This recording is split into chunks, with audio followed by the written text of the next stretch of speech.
समस्त सुधीजनों को राधा वल्लभ त्रिपाठी का सादर नमस्कार। काव्यशास्त्र और समीक्षा शास्त्र की 4 महत्वपूर्ण पुस्तकें मेरे सामने हैं। 3 पुस्तकें हिंदी में हैं, 1 पुस्तक अंग्रेजी में है। पहली पुस्तक भारतीय साहित्य दर्शन, आचार्य राममूर्ति त्रिपाठी की यह पुस्तक है। आचार्य राममूर्ति त्रिपाठी संस्कृत काव्यशास्त्र के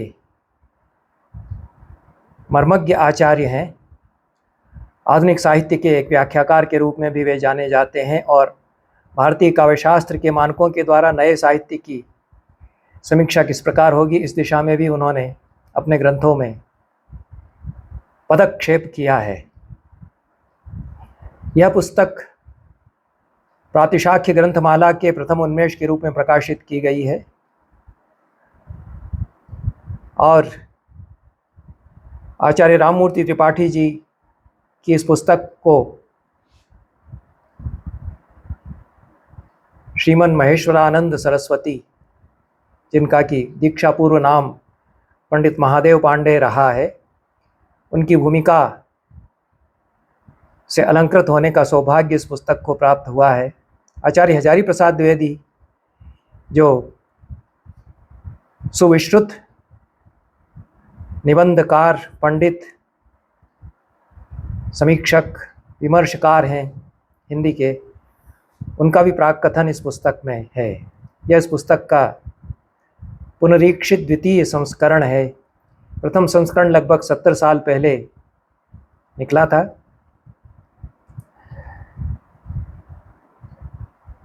अप्राप्य था, दुष्प्राप्य था।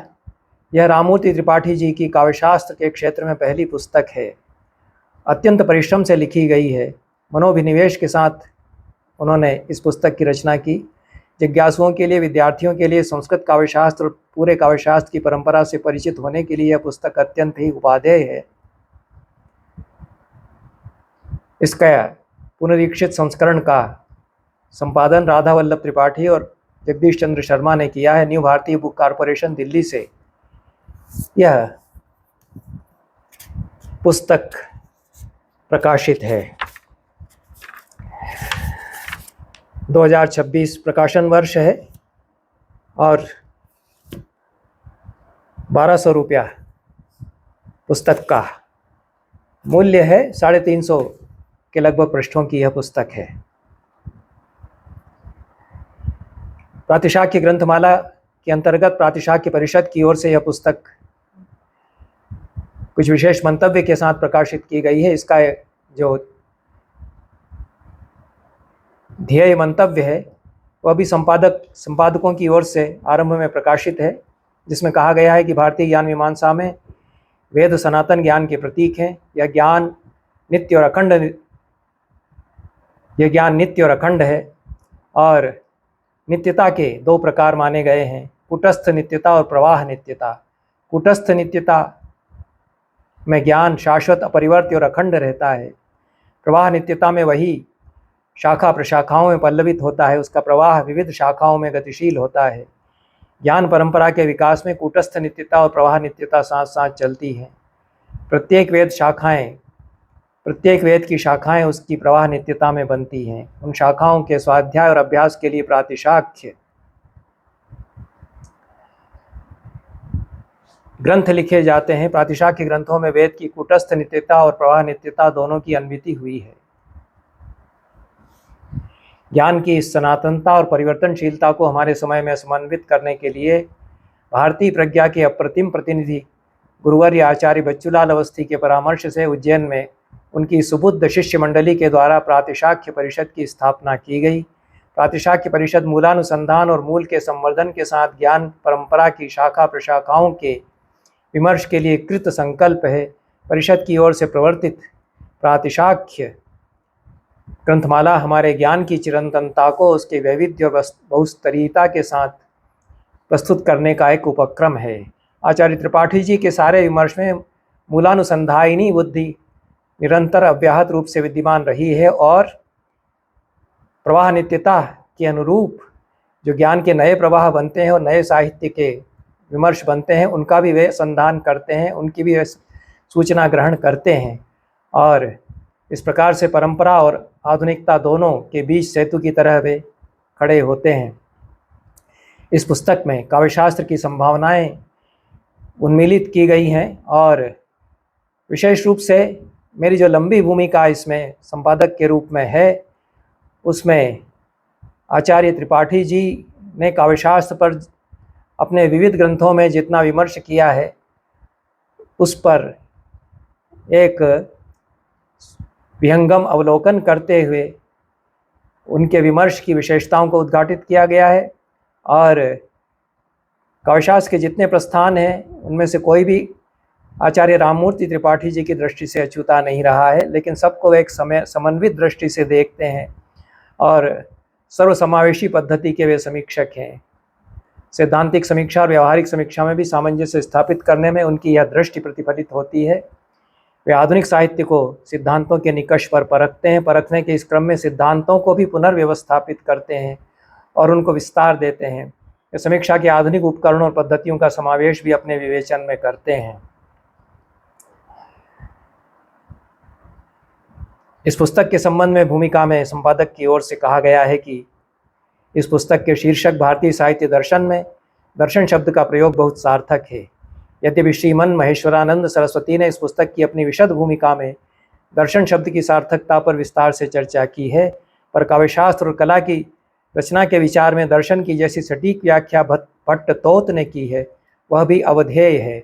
भट्टतोत कहते हैं कि जो ऋषि नहीं वह कवि नहीं हो सकता, और जो दर्शन कर सकता है वह ऋषि है। विचित्र भाव धर्मांश तत्व प्रख्या दर्शन है। विचित्र भाव धर्मांश तत्व प्रख्या से आशय है संसार की वस्तुओं के सामान्य या ऊपर ऊपर से दिखाई देने वाले स्वरूप के भीतर छिपे असामान्य का तात्विक बोध होना। किसी भी प्रसंग घटना पदार्थ को सामान्य जन जिस रूप में देखते हैं या जानते हैं, ऋषि या कवि उसके विशिष्ट या अनोखे अद्वितीय रूप में उसको जानते हैं। भारतीय काव्यशास्त्र के अद्वितीय, अनोखे और विशिष्ट रूप की पहचान करके राममूर्ति त्रिपाठी जी ने एक समीक्षक के रूप में दर्शन की इस परिभाषा को चरितार्थ कर दिया है। जिस प्रकार राजर्षि या देवर्षि की उपाधि राजा आदि को उनके अपने अपने विशिष्ट क्षेत्र में दर्शन की ऐसी ही अनोखी क्षमता के कारण दी जाती है, उसी तरह समीक्षा के क्षेत्र में दर्शन की ऐसी अनोखी क्षमता के कारण पंडित राममूर्ति त्रिपाठी को समीक्षक ऋषि कहा जा सकता है। इस पुस्तक का भारतीय साहित्य दर्शन यह नाम अन्य दृष्टि से भी बड़ा साभिप्राय है। साहित्य शास्त्र साहित्य का दर्शन है। साहित्य शास्त्र या अलंकार शास्त्र के लिए साहित्य दर्शन इस संज्ञा का प्रयोग अपने आप में बड़ा सटीक और अर्थपूर्ण है। राममूर्ति त्रिपाठी जैसे साहित्य के दर्शन का मर्म जानने वाले आचार्य ही इस अर्थ में साहित्य दर्शन शब्द का अभिनव प्रयोग कर सकते थे। काव्यशास्त्र की अनेक कोटियों पर विचार करते हुए आचार्य त्रिपाठी जी उन कोटियों के दार्शनिक पक्ष का सही उद्घाटन करते हैं। विशेष रूप से शब्द वृत्तियों का बड़ा तात्विक विवेचन उन्होंने किया है, जो दार्शनिक विमर्श की दृष्टि से बड़ा ही संपन्न है। इसलिए भी भारतीय साहित्य दर्शन इस किताब की संज्ञा बड़ी ही अन्वर्थ संज्ञा है। इस पुस्तक के 5 अध्यायों में भारतीय साहित्य शास्त्र के सारे ही पक्षों पर सांगोपांग सारग्राही विवेचन है। विमर्श और विश्लेषण की दृष्टि से प्रारंभिक कृति होते हुए भी यह उनकी परिपक्व मेधा की परिचायक है। त्रिपाठी जी की 2 दुर्लभ विशेषताएं उन्हें भारतीय काव्यशास्त्र के अन्य विवेचकों से विशिष्ट बनाती हैं। अद्यतन साहित्य के अनुशीलन के साथ उनके अध्ययन की व्यापकता और दूसरा मूल स्रोतों की प्रामाणिक जानकारी। संस्कृत काव्यशास्त्र की 3000 वर्षों की समयावधि में प्रसृत महती आचार्य परंपरा में से जितने महत्वपूर्ण आचार्य हैं, सभी के मतों या लक्षणों को राममूर्ति त्रिपाठी जी उद्धृत करते हैं। वे आनंदवर्धन, अभिनवगुप्त और मम्मट के ग्रंथों से उद्धरण देते हैं तो सारी परंपरा के प्रवर्तक भरतमुनि को भी नहीं भूलते। वे मम्मट के पूर्ववर्ती रुद्रट और मम्मट के परवर्ती रुय्यक जैसे आचार्यों के मतों का यथोचित आकलन करते हैं तो अप्पय दीक्षित और पंडित राज जगन्नाथ जैसे 17वीं शताब्दी के आचार्यों के मतों का भी विशद विवेचन करते चलते हैं। भारतीय काव्यशास्त्र का परिचय देने वाले ग्रंथों में राजशेखर जैसे आचार्य का उल्लेख प्राय नहीं किया जाता, जबकि राजशेखर साहित्य शास्त्र के अनेक अछूते पक्षों पर तलावगाही और मार्मिक विवेचन करते हैं। त्रिपाठी जी ने राजशेखर की काव्य मीमांसा के प्रमुख प्रतिपाद्य को इस पुस्तक में सुलझे हुए ढंग से समझाया है। साहित्य शास्त्र के ग्रंथों में नाटक विमर्श या नाट्यशास्त्र के सिद्धांतों को स्थान नहीं दिया जाता। त्रिपाठी जी ने उसका भी समावेश करके इस ग्रंथ को सर्वांगीण बना दिया है। भारतीय साहित्य शास्त्र के समस्त प्रस्थानों रस ध्वनि गुण रीति अलंकार वक्रोक्ति और औचित्य का ऐतिहासिक परिचय तो यह पुस्तक देती ही है। साहित्य शास्त्र की समस्त कोटियों का भी परिचय सोदाहरण लक्षण के साथ इसमें प्रस्तुत किया गया है। वस्तुतः यह साहित्य शास्त्र का एक संपूर्ण ग्रंथ है।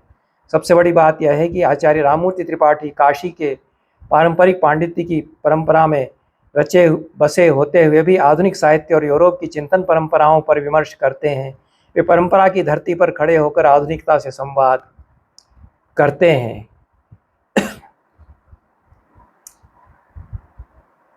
साहित्य का दर्शन बनाते हुए राममूर्ति त्रिपाठी जी जो मत स्थिर करते हैं वह यह है कि ब्रह्म सुख ही परम निरतिशय सुख है और आत्मा ही परम प्रेमास्पद है और इससे भिन्न सब कुछ दुख है। इस दृष्टि से साहित्य की परीक्षा वे करते हैं। महेश्वरानंद सरस्वती ने साहित्य के दर्शन के मर्म को अपनी दृष्टि से खोलते हुए बताया है अपनी लंबी भूमिका में कि आगमिकों का विश्वास है कि आनंद का वास्तविक स्वरूप उन्हीं की साधना से लभ्य है। इनमें भी अद्वैतवादी आगमिक आगम प्रत्यभिज्ञा दर्शन इसी का एक रूप है। वहाँ परम शिव ही एकमात्र चिदम बोधि है, वही पूर्ण है। सुख एवं पूर्णता पर्याय है, अपूर्णता क्लेश एवं पूर्णता ही सुख है। भूमा वही सुखम, ऐसा उपनिषदों में कहा भी है। साहित्य को दार्शनिक रूप देने का श्रेय काश्मीरी आगमाचार्यों को सर्वाधिक है। आनंदवर्धन अभिनवगुप्तपाद इसी प्रतिविज्ञा दर्शन के आचार्य हैं। इन लोगों ने अपने दर्शन के अनुसार काव्य के उपेय का भी स्वरूप निश्चित करने का सफल प्रयास किया है। उपर्युक्त सातिशय एवं निरतिशय सुख के मध्य यह काव्य का उपेय भूत आनंद एक भिन्न कोटि का ही लोकोत्तर आनंद है। वैसे तो यह भी निरतिशय सुख के ही समकक्ष है, पर इसकी प्रकृति कुछ ऐसी विलक्षण है जिससे इसके लिए एक अलग कोटि निर्धारित करनी पड़ती है। काव्य के उपेय एवं तदुपाय दोनों की कल्पना के मूल में इन लोगों का दार्शनिक अंतःकरण क्रियाशील है। उसकी छाप साहित्य शरीर की बनावट में और पदावलियों में भी मिलती है। यह एक अन्वेषण का विषय है और पर्याप्त विचार की सामग्री से संचालित है। यहाँ क्रम है, अतः संक्षेप में दिग्दर्शन कराते हुए महेश्वरानंद सरस्वती कहते हैं कि उपेयोपाय विचार काव्य का उपेय है। रस और काव्य का उपेय है रस और अवशिष्ट काव्य शास्त्रीय तत्व उपाय हैं। रस के संबंध में दार्शनिकों के अनेक मत हैं। जिसका अंतःकरण जिस दर्शन से अभिभूत है उसी ढंग से रस की निष्पत्ति की बात वह सोचता है। इस पुस्तक के लेखक ने भट्ट लोल्लट शंकु पट्टनायक एवं अभिनवगुप्त तथा वेदांत दर्शन की आदृति से रस स्वरूप पर संक्षिप्त एवं सारगर्भित विचार किया है। द्वैतवादी वैष्णवों ने एक पृथक उज्ज्वल रस की चर्चा की है जिसमें आध्यात्मिक दृष्टि से गोपियों एवं कृष्ण को लेकर रस निष्पत्ति की बात स्थिर की गई है। वस्तुतः न्याय वैशेषिकों की दृष्टि से आत्मा का नित्य धर्म सुख नहीं है। सांख्यों का सुख भी प्राकृत ही है। इनका सत्व गुण भी शुद्ध सत्व नहीं है क्योंकि उसमें इतर दो का संभेद है। पातंजल योग में अलबत्ता शुद्ध सत्व की स्थिति मानी गई है जो सुख रूप में परिणत हो जाता है। द्वैतवादियों के यहाँ एतत् स्थानीय तत्व परम पुरुष की लादिनी शक्ति है जो रसमयी है, उसी का परिणाम रस है। यह रस अप्राकृत है। आगमिकों के यहाँ आनंदमयी विमर्श शक्ति का ही स्फुरण रस है। उनकी दृष्टि से रस निष्पत्ति न द्वैतियों के यहाँ बन सकती है न वेदांतियों के यहाँ। रस निष्पत्ति की प्रक्रिया ठीक ठीक उसी मत में बन सकती है जहाँ भेद और अभेद की एक साथ स्थिति संभव हो। यह महेश्वरानंद सरस्वती ने महत्वपूर्ण दार्शनिक प्रश्न रस विमर्श को लेकर के उठाए हैं और जो इस पुस्तक की एक सार्थक भूमिका निर्मित करते हैं। दूसरी पुस्तक प्रमाता से अनीहा क्यों, यह पुस्तक है। अरुण माहेश्वरी इसके प्रणेता हैं। अरुण माहेश्वरी हमारे समय के एक महत्वपूर्ण विमर्शकार हैं।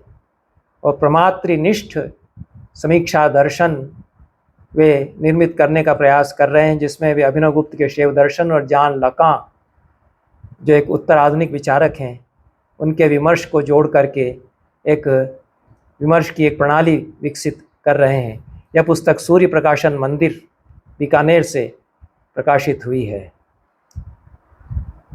प्रमाता से अनीहा क्यों, इसका यह नाम है। और प्रमाता को केंद्र में रख कर के ही विमर्श होना चाहिए। प्रमाता, प्रमेय और प्रमाण यह त्रिपुटी मानी गई है भारतीय विचार परंपरा में। शैव दर्शन तो वैसे भी प्रमातृनिष्ठ दर्शन ही है, और शैव दर्शन जो सौंदर्य दर्शन या रस दर्शन निर्मित करता है उसमें प्रमाता के स्थान पर सहृदय या भावक शब्द का प्रयोग होता है, इतना ही अंतर है। उस दृष्टि से शैव दर्शन के तत्वों को स्वीकार करते हुए उत्तर आधुनिक विमर्श से जोड़ते हुए एक विमर्श नया अरुण माहेश्वरी निर्मित करने का प्रयास करते हैं, वह विचारणीय है।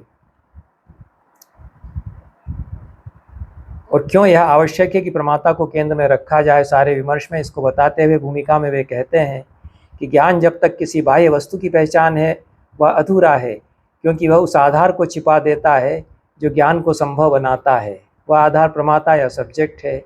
इसी आवृत प्रमाता के स्थान पर अकादमिक अर्थात विश्वविद्यालयी विमर्श ज्ञान के विषयों को एक प्रायरी पूर्व प्रतिष्ठित मान्यता के रूप में स्थापित करते हैं। यह मान्यता तब किसी जीवंत चर्चा का कारक नहीं, बल्कि उपलब्ध ज्ञान की एक प्रकार की निष्क्रिय संस्थागत स्वीकृति होती है, जिसके तहत हर अर्थ पहले से तय होता है और कोई नया अर्थ या विमर्श जन्म नहीं लेता। परंतु वास्तविकता यह है कि प्रमाता कोई निष्क्रिय साक्षी नहीं, बल्कि वह स्वयं ज्ञान की सत्ता और वह चेतना है जो जानती है, अर्थ गढ़ती है और विकल्पन करती है, स्मृति रचती है, और कभी अपने को विस्मृत कर कभी उसी विस्मृति में से स्वयं की पुनः प्राप्ति या प्रतिभिज्ञा करती है। इस अर्थ में प्रतिभिज्ञा दर्शन से अरुण माहेश्वरी अपने सारे विमर्श को जोड़ते हैं, और इस अर्थ में प्रमातृनिष्ठ दर्शन की आवश्यकता को वे अनुभव करते हैं। जो स्थापित मान्यताएं उनको यथावत स्वीकार न करके और उपज जो सब्जेक्ट या प्रमाता है उसके द्वारा जो की जा रही है उसको यहाँ वजन दिया जाता है। अभिनव गुप्त के उदाहरण वे बार बार देते ही हैं और ईश्वर प्रतिविज्ञा विमर्शिनी का स्मरण बार बार करते हैं और बताते हैं कि प्रमाता की सत्ता स्वप्रकाश प्रक्रिया है। स्वप्रकाश प्रक्रिया इसलिए वह अन्य से प्रकाशित न होकर के अन्यों को प्रकाशित करती है। अन्यों को प्रकाशित करती है इसलिए अपना विमर्श वह रच सकती है। इसलिए इस भूमिका पर खड़े होकर के अरुण माहेश्वरी सारे सिद्धांतों और विमर्शों को प्रमातृनिष्ठ दृष्टि से देखते हैं और वे समकालीन राजनीति का भी विमर्श इसी दृष्टि से करते हैं। वे राहुल गांधी की जो हलचल है आधुनिक राजनीति में उसका विमर्श भी यहाँ करते हैं, नरेंद्र मोदी के संबंध में भी विमर्श वे यहाँ करते हैं, और अनेक साहित्यकारों या विचारकों के संबंध में भी वे विचार यहाँ पर करते हैं। यह बड़ा दायरा उनके विमर्श का है। शिव शास्त्रों से उन्होंने अपने मत को सत्यापित करने के लिए वचन भी उद्धृत किए हैं। इस पुस्तक में प्रउपसर्ग की महत्ता पर बड़ा रोचक लेख है और जॉन लकान या जॉन लकां इस शीर्षक से लेख है।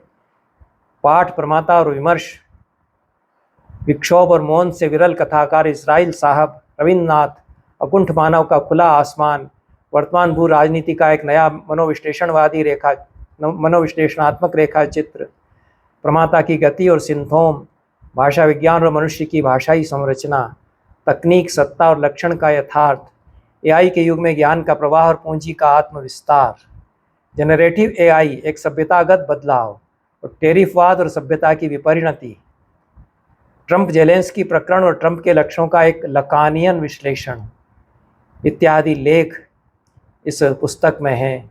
यह बहुत ही महत्वपूर्ण विमर्श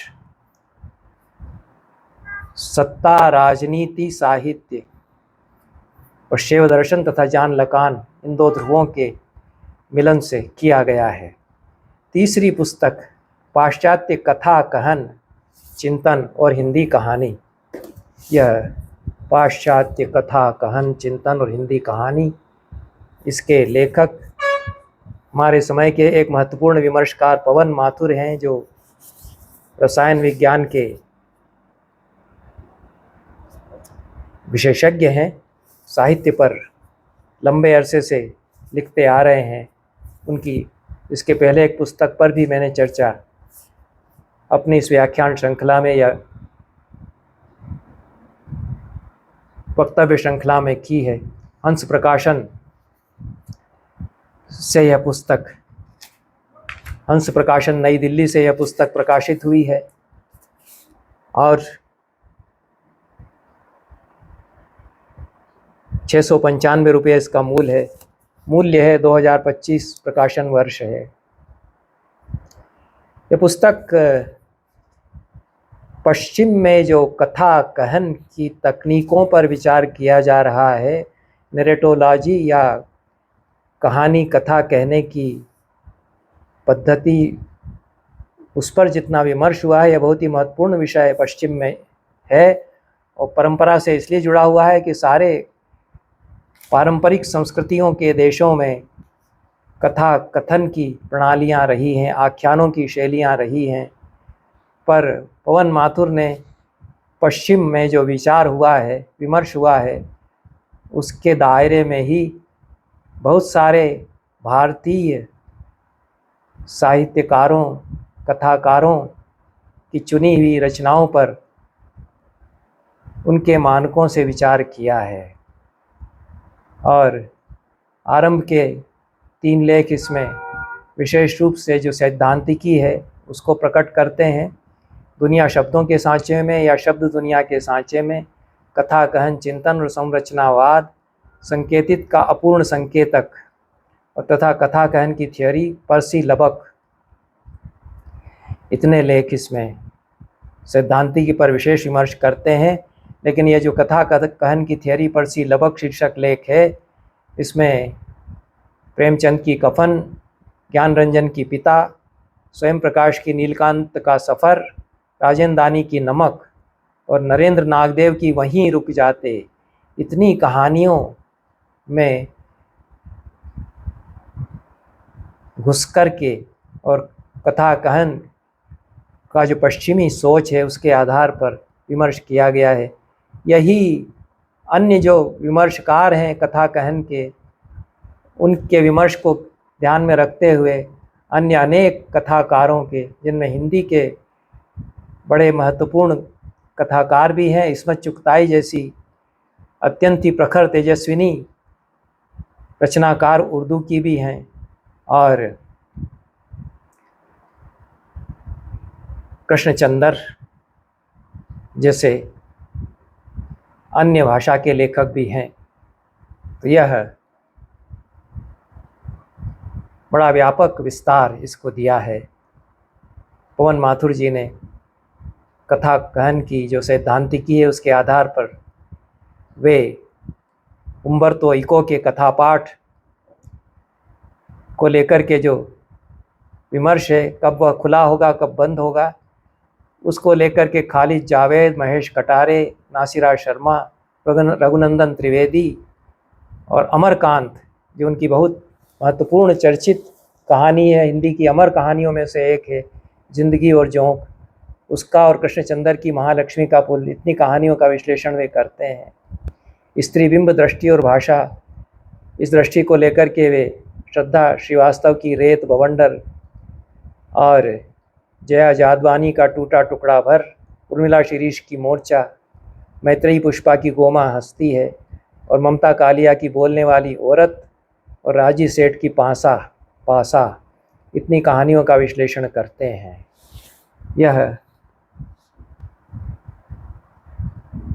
अत्याधुनिक सोच के साथ समकालीन साहित्य का विश्लेषण करने वाली महत्वपूर्ण पुस्तक है।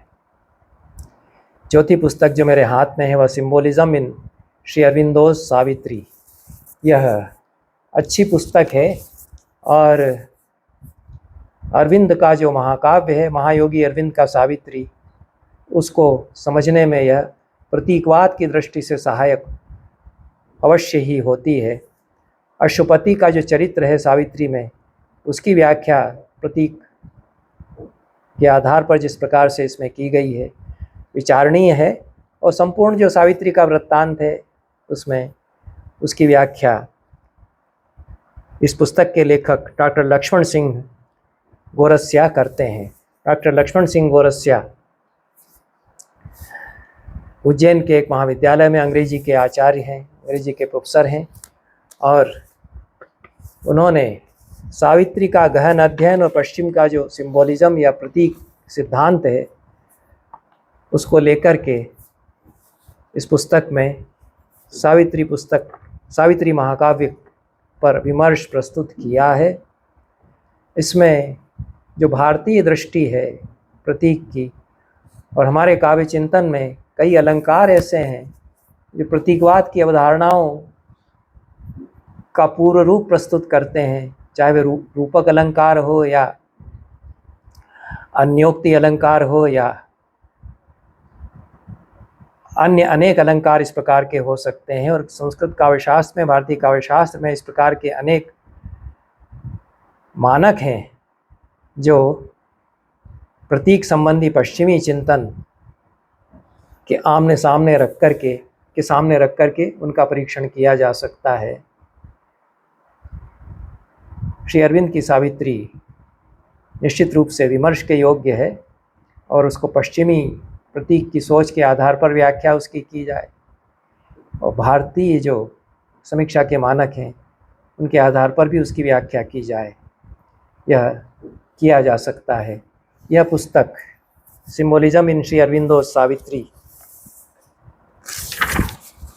इंटेलेक्चुअल पब्लिशिंग हाउस नई दिल्ली से प्रकाशित हुई है और 2021 में इसका प्रथम संस्करण प्रकाशित है। 595 रुपये इसका मूल्य है।